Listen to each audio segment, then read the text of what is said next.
Hey everybody, welcome in, or in some cases, welcome back to our 31 Days of Prevention series. Today is day 10, I believe, and it's an opportunity for us to come together to share information, inspiration, and motivation to increase awareness and prevent future and ongoing domestic violence.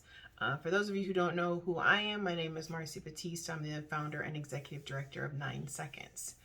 We're a progressive nonprofit organization. We have a heart centered mission and a non traditional approach to domestic violence prevention.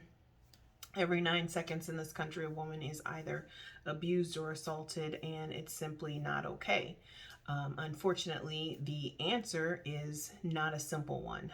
It requires a complex, different types of approaches and things, many things at play all at once in order to address the incidence and the occurrence of domestic violence. Our subject matter today is revered or reviled, and specifically the absurdity of this cancel culture that we live in. There's lots of stuff going on in the media right now. One minute somebody's idolized, the next minute they're vilified. And at the end of the day, they're the same person they've always been. It's just that we tend to, in this media driven world, put people on a pedestal that don't necessarily belong on a pedestal. We put them on a pedestal based on what they can do, a specific talent or a skill. They're given positions of power. They're revered for one specific gift or one specific talent, and we don't ever look at who the human being is inside. And so then when they do human things, then we want to revile them, we want to cancel them, when all the time we were the one that put them in the position of power that they hold in the first place. I'm thinking, right now the big thing is Dave Chappelle, right? Dave is who Dave has always been. Dave speaks on the topics he's always spoke of. I was looking at one of his early stand-ups, probably one of the very first ones, and he was on Def Comedy Jam. He was talking about the same thing 30 years ago. This isn't new. This is who he's always been, yet and still we put him on a pedestal, and then when he says something that we don't like, then we want to cancel him, but he wouldn't even be able to be cancelable had we not put him on the pedestal. Anyway, he's doing what he's always done. He's being his most Dave self. I'm looking at the, what's his name? Urban Meyer, the football coach. I think he coaches the Jaguars now. He used to be a college football coach. Again, we put him on a pedestal because he was a talented college coach and acted like he was something, of some superior being, or held him to some level of perfection.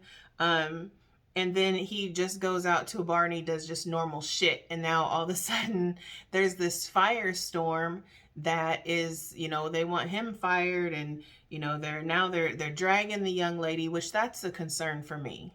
That is honestly the concern for me. That's where the absurdity in all of this comes from. We place so much significance on what people do in public rather than who they are behind closed doors, who they are in their hearts. And it's incredibly frustrating to me. It's incredibly frustrating to me. And quite honestly, this influencer cancel culture that we live in, it's harmful to the average person. People are afraid to speak up and speak their mind because if they speak a truth against somebody who is at some point on some sort of a pedestal, or they perceive them to be have more power than them, then they feel threatened, they feel intimidated, and they're afraid to speak up. Think Harvey Weinstein. Harvey was Harvey. Harvey was a monster the whole time. Harvey had been doing what Harvey was doing for many, many years, yet and still we idolized, we've revered, and put him on a pedestal. And then when it finally comes out, what he's doing and has been doing, think R. Kelly. We've been knowing what R. Kelly was for years. These men are monsters, but yet and still we're willing to look the other way because they've got a talent. They can get people into movies. They're incredible musical artists or whatever. Meanwhile, this same influencer superiority and cancel culture that we've created for celebrities is tearing down the fabric of our families. And that's the part that bothers me. That's the part that really, really, truly bothers me. Other than there's just a basic absurdity that these are the people that we gave the positions to, and then you revere them on one hand, and you idolize them on one hand, and then you revile them and call for them to be canceled on the other. And it's the same person doing the same things that they've always done, being who they've always been. It's just that we, as a society, don't take the time to find out what's inside. We just look at what people can do. We just look at what people can do. So take the woman down the street, right? She's got the nice car. She's got her husband's the doctor, the lawyer, the teacher, the preacher, sometimes the pastor, whatever you want to call it. He's revered. He's idolized. He's put on a pedestal. Meanwhile, behind closed doors, he's physically beating, he's terrorizing, he's emotionally abusing the very family that he puts by his side that makes him look good up on that pedestal that we've sat him on. He's got the job, he's got the house, he's got the car, he's got that elite circle. He's got all of the things that should qualify him for some upper echelon type of position. Meanwhile, internally, as a human being, he's a freaking monster. But, he terrorizes his family, but, hey, he's still viewed as a leader in the community because he doesn't leave marks. He doesn't leave bruises. Nobody sees what's happening to her. And so she's now afraid because if you speak out against him, people are coming for you. And I know that firsthand. That same thing happened to me on obviously a much, much smaller scale when I tried to speak out against my narcissist abuser from several years ago. My own friends didn't believe me. He was on such a pedestal. He was just merely like a little league coach. But the people saw what he did and saw his talents and saw his public persona, and they placed him on some sort of pedestal. Meanwhile, behind closed doors, there's hell. It's absurd. This cancel culture is absurd. Women are being villainized for speaking up, for taking up for themselves. They're accused of making men look bad. They're getting attacked. They're getting harassed. Think of the Urban Meyer, the young lady that was, sorry guys, I'm worked up about this today. I've been thinking about it all morning. The young lady with the Urban Meyer's video, she's being dragged. Now her company has an investigation out into her, an inquiry into her, and she may lose her job because she was in a bar at the age of 24 doing what 24-year-olds do, having a simple human experience. But because he's who he is, and now he's been made to look bad, she's being dragged. This is why women don't speak up. This is why we're in the position that we're in now with domestic violence, sexual assault, molestation, rapes. People are afraid to speak up. They're afraid to point the finger at their accusers. Harvey Weinstein. I ain't even going to talk about Bill Cosby. Y'all get my point. We put these people in positions of power, and when they do things that disappoint us, now we call not only to cancel them, but then we're also vilifying the people that have already been victimized. And it's absolutely insane. Abuse thrives in silence. The only way to end and prevent abuse is the light. It has to come to light. You have to speak up. The stories have to be told. Yeah, is it painful when it's somebody that you maybe thought was, this terrific human being? Sure. But guess what? Abuse, deceit, all of that festers and it grows and all of that in darkness. The only way to fix it is light. It's speaking up. You have to speak up, and we have to make it safe for people to do that.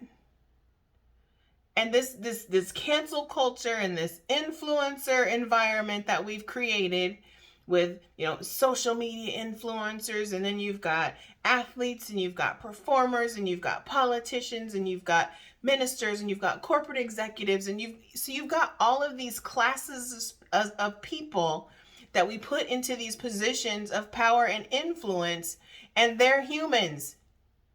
They're humans, and we never look at who the human being is behind it. So then when they do human stuff, make bad humanly bad decisions, and are just not good people, now we're shocked. Why? You never stopped to ask who they were. You just saw what they do. We won't even go into the whole Catholic Church thing. Manifested for years. Abuses, atrocities against children. They knew. People have known for years. But as long as we could keep a lid on it, they could keep it contained, then it was okay.